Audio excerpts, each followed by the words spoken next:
从罗西亚甲乌克兰战争爆发以来，北约组织各国提供支援予乌克兰，其中德国正做美国了后，支援乌克兰出力出上济国家。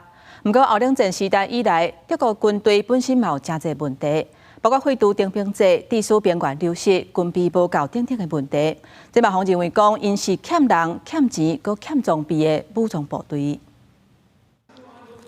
德国的总人口超过8300万，联邦国防军现役军人讲有18万外，不过若是甲文职的人员扣掉，兵力是也无到12万。因那后备部队估计差不多是93万，不过平均征召的人力也才34600人左右。德国政府2024年的报告也讲，2011年实际废除征兵制，连带取消一定人口统计。 造成政府无法度掌握全国到底有偌济兵力会当使用。Zum Thema Personal habe ich keine guten Neuigkeiten und keine guten Botschaften, denn die Bundeswehr altert und schrumpft.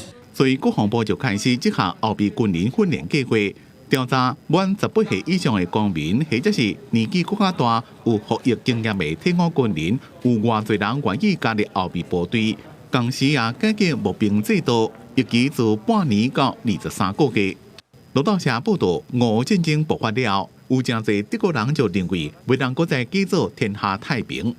Durch den russischen Angriffskrieg ist mir das Ganze präsenter geworden, ist mir auch meine eigene Verantwortung, daran mitzuwirken, präsenter geworden.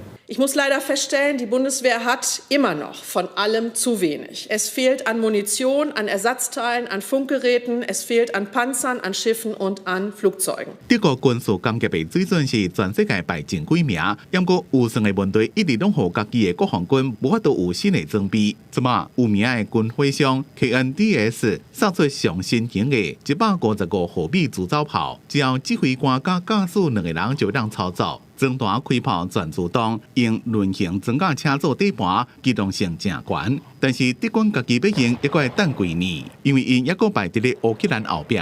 公司新闻，徐嘉玲编辑。